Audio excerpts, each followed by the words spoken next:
Mas tudo bem? Ok, muito bem. Olha, primeiro obrigado pela vossa presença aqui, chamados assim de emergência para cá estar presente. A nossa questão fundamental hoje queria dar a conhecer a comunicação social nacional e internacional e ao povo moçambicano também que acabo de fazer uma submissão à Assembleia da República, para a Presidente da Assembleia da República e também para as 4 bancadas.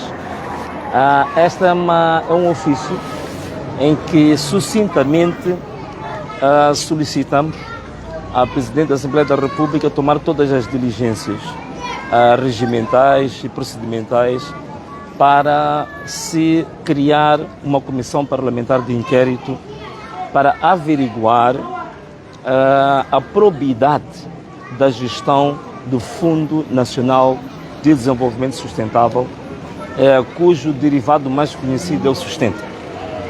E esta questão que estamos aqui a fazer por 2 razões. Primeiro, porque é um assunto que eu particularmente, como deputado, há cerca de 2 anos, levantei este assunto ao nível da Assembleia da República em 2 ocasiões e também nas minhas comunicações nas plataformas digitais.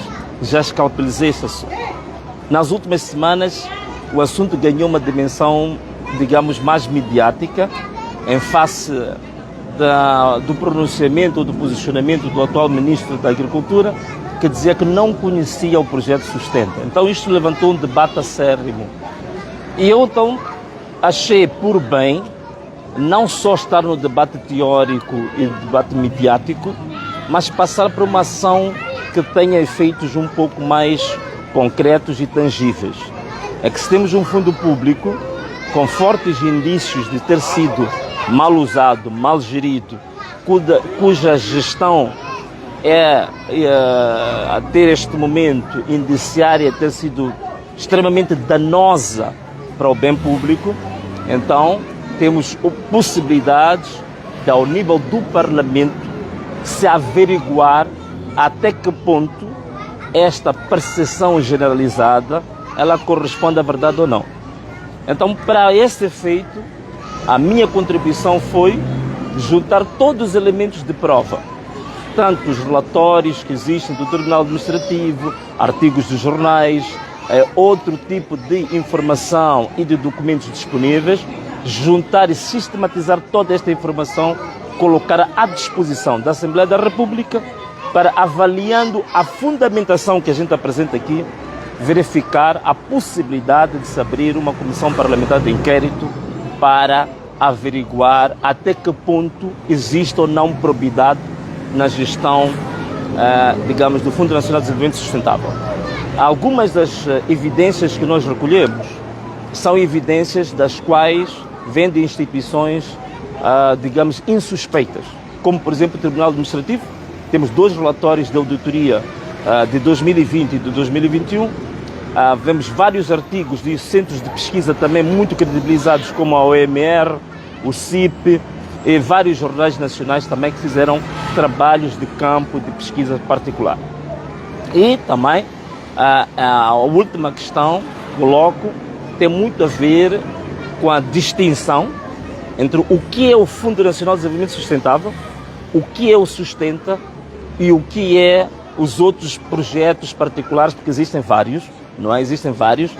Normalmente a gente fala destes 2, mas existe o MOSBio, MOSLand, o Landscape, o Red Data List. Portanto, são vários projetos que estão na umbrella do Fundo Nacional de Desenvolvimento Sustentável. Portanto, este é o primeiro ponto. O segundo, não só submeti para a criação desta comissão parlamentar de inquérito, mas também submeti hoje ao Procurador-Geral da República, porque existem indícios, naturalmente, de gestão danosa, ser gestão danosa, gestão criminosa. E ser gestão criminosa significa que a Procuradoria-Geral da República tem, digamos, todos os instrumentos legais para dar impulso, digamos, a uma investigação e ver se há matéria indiciária suficiente para a abertura de um processo e começar. Portanto, são duas dimensões em que tratei a questão do Fundo Nacional de Desenvolvimento Sustentável ou mais conhecido pelo projeto mais famigerado, que é o Sustenta. Portanto, esta que era a questão que eu queria partilhar convosco, no sentido de que também é uma componente didática para o povo moçambicano, porque a Constituição da República, no seu artigo 182, define que quem tem iniciativa de lei só são apenas as unidades da Assembleia da República, como as bancadas parlamentares, os deputados, digamos também, penso que a Comissão Permanente. Então são exclusivamente órgãos da Assembleia da República. Fora da Assembleia da República, só cabe iniciativa legal a quem? A Presidência da República e ao Governo. Então significa que o cidadão comum, a sociedade civil, o outro tipo de quadrantes da sociedade não tem cobertura constitucional para apresentar uma iniciativa de lei. Mas mesmo com esta situação é possível, usando a questão do interesse nacional, nós apelarmos àqueles que têm a cobertura constitucional para apresentar a iniciativa de lei, para, mediante a nossa proposta, adotarem a nossa proposta e tornarem um projeto da Assembleia da República para ser debatido ao nível do plenário. Portanto, tem a função didática, de um lado, para a sociedade moçambicana, e, por outro lado, também tem a obrigação que todos nós temos, que notando e tendo informação de qualquer aspecto em que há gestão danosa do bem público, dos fundos públicos, podermos agir e usarmos todas as energias à nossa disposição para ver responsabilização e clarificação disso.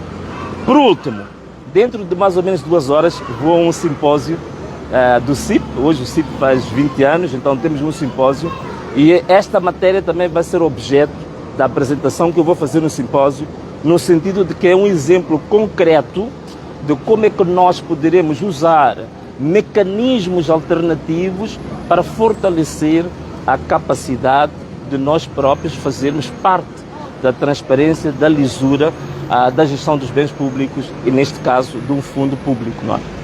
Muito obrigado. Não foi o primeiro procedimento que fez, já submeteu vários recursos até nas instâncias de justiça e nunca tiveram pernas para andar. Será que desta vez haverá resposta? Olha, a minha obrigação como cidadão é dar um passo em frente, é dar um pouco do meu suor, do meu litro, como se costuma dizer. Depois, há outra questão que é importante. Temos a sociedade civil, temos também a comunicação social, os jornalistas, todos nós de mãos dadas temos que fazer pressão. Portanto, este projeto não é um projeto do Venâncio. Este projeto é um projeto nacional e o que está em causa é o bem nacional, é o bem público, são valores nobres da nossa pátria. Então significa que eu aproveito também convocar a própria comunicação social para fazer acompanhamento deste caso e fazer pressão às instituições que devem tomar a decisão para que este caso não caia em letra morta, né? Venâncio Magalhães, é difícil falar contigo nos últimos dias, mas vamos aproveitar a ocasião. Há algumas questões pendentes. A primeira, há quantas andas o processo de criação do seu partido, numa altura em que a Justiça recomenda algumas correções aqui e acolá? Eu quero, por favor, nos deixar claros que correções são essas e como está a acontecer isto até agora. Muito bem, obrigado. Olha, o ofício que nós recebemos do Ministério da Justiça tornou-se público, portanto foi publicado, penso que está na agenda. O que eu posso garantir é que nós há uma resposta ao ofício do Ministro e neste momento estamos à espera da resposta final. Podes-me perguntar, mas que resposta que vocês deram? É que também neste momento houve necessidade de haver alguma reserva, tanto da parte do Ministério, se forem ver, o próprio Ministério praticamente reserva-se muito a entrar em detalhes. Então nós também queremos ser leais a esse princípio, mas muito brevemente vamos ter a resposta do Ministério. Mas nós já submetemos a correção de todas as irregularidades que foram indicadas pelo Ministério da Justiça.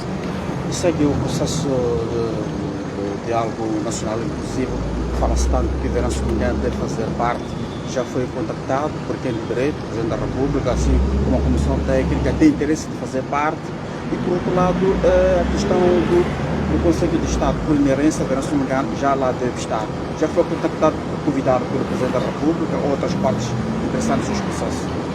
Não, ainda não fui contactado, não fui notificado de forma alguma sobre a Comissão Técnica, tanto a questão do Conselho de Estado também não, mas em relação à Comissão Técnica, no último encontro que nós tivemos na Presidência da República, nós colocamos esta questão perante o chefe do governo e também os facilitadores, que nós, apesar de ainda o nosso partido estar em processo ainda de registro, nós tínhamos manifestado interesse de alguns membros do nosso próprio projeto político integrarem a Comissão Técnica. Esta pretensão nossa foi acolhida, mas sobre a condição de ouvir os partidos que já estão integrados. Como a plataforma era partidária, disseram que, bom, em respeito ao critério partidário que foi usado, temos que consultar os partidos se estão de acordo ou não. Então nós, até este momento, nós não temos ainda resposta relativamente à pretensão de participar, mas nós temos interesse em participar. Em relação ao Conselho de Estado, sim, o Conselho de Estado não é uma questão, discutível, não é um almoço grátis, portanto não é nenhuma generosidade, é por direito. Portanto, a Constituição da República que dá esse direito. Agora, ainda não fui notificado até este momento, não sei as razões concretas disso, mas se vou, talvez essa pode ser outra pergunta, se eu vou tomar assento ou não, essa é uma matéria também está em reflexão. Há quem diz, há juristas que dizem que não é preciso tomar assento, porque se já vê na Constituição a entrada é imediata. É como aquilo que em informática chama-se de o default, né? Quer dizer, há daquelas operações que elas já existem por si só. Quando você compra um celular, já sabe que em princípio ele já vem com software. Portanto, já não precisa de comprar o software para o celular, ele já está lá. Então, em princípio, a partir do momento que a própria Constituição da República coloca isso como a posição por inerência de funções, significa que não depende da vontade particular de ninguém. Depende apenas do visado, de ir tomar assento ou não. Há quem defende essa posição, mas há quem diz que não, tem que se formalmente tomar posse, assinar o termo de posse. Mas de uma forma ou de outra, é uma matéria também em reflexão, é uma matéria que a nível do nosso projeto político estamos a discutir isso já desde ontem. E hoje vamos ter mais um encontro que é para concluir o nosso posicionamento definitivo relativamente a isso. E sobre os últimos 2 encontros que manteve com o Presidente da República, levantaram grande curiosidade para os seus seguidores. Terá acertado algum acordo com o Presidente da República, do ponto de vista de segurança, ou sua própria integridade física?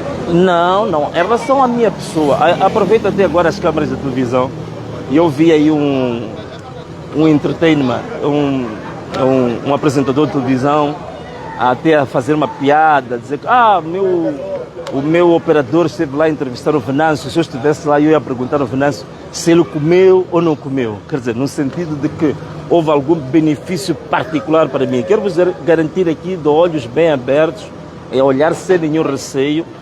Eu não pedi e não exigi e nem vou exigir nenhum benefício particular à minha pessoa. Seja em matéria de segurança, seja em matéria financeira, seja em matéria econômica, seja em matéria de qualquer benefício material ou de qualquer outra forma. Não tenho interesse nenhum em benefícios particulares. Agora, o que eu pedi, o que nós colocamos, o que foi acordado, é haver celeridade no processo da amnistia relativamente às pessoas que estão detidas, são mais ou menos 4.000 pessoas. Tem que haver celeridade na instrução ao Serviço Nacional de Saúde, que é um serviço público, para se garantir tratamento médico e medicamentoso gratuito a todas as pessoas que foram feridas durante o processo das manifestações. São mais ou menos 2.000 pessoas. E também garantir compensação às famílias que perderam os seus garantes de sustento.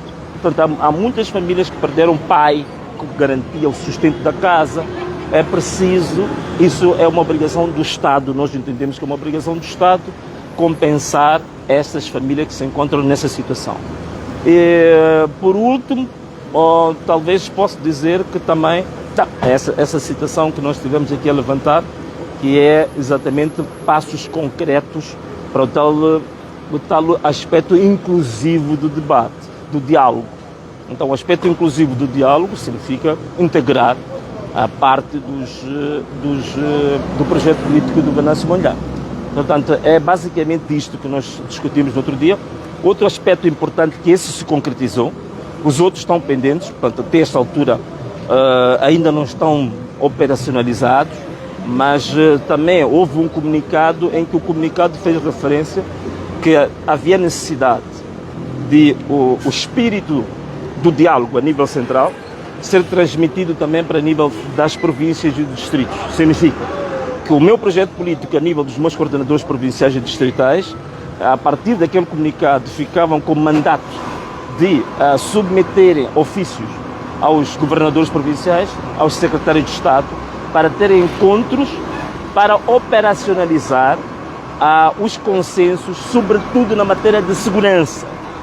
E isto já foi feito em todas as províncias, já submetemos cartas em todas as províncias para que comece também esta coordenação, não só a nível central, mas também a nível da província e do distrito, como forma de, em definitivo, nós garantirmos a estabilização, a paz e a tranquilidade no território nacional a todos os níveis. No entanto, o documento já foi assinado com a sua ausência. O diálogo político foi assinado a 5 de novembro, não era de março. 5 de março. 5 de março foi no Portanto, dia... Não estava, não fez parte. Assim não mas... fiz parte, porque nesse dia eu estava a sofrer um atentado, né? Não tinha como estar a assinar o acordo e ao mesmo tempo estar a esquivar as balas da UIR. Portanto, foi um dia que ali no Expresso, a caravana que eu vinha, em que estávamos praticamente festejando, estávamos ali praticamente ovacionando com a população. Portanto, era um festejo, era um cortejo, digamos, de festejo com a população, cantando.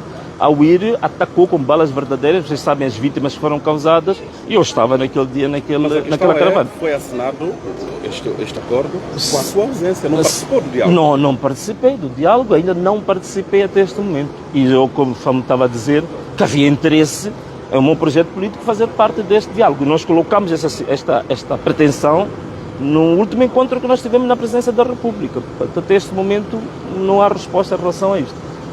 Obrigado. Ok, muito obrigado, está bem? Fiquem bem. Tá bom.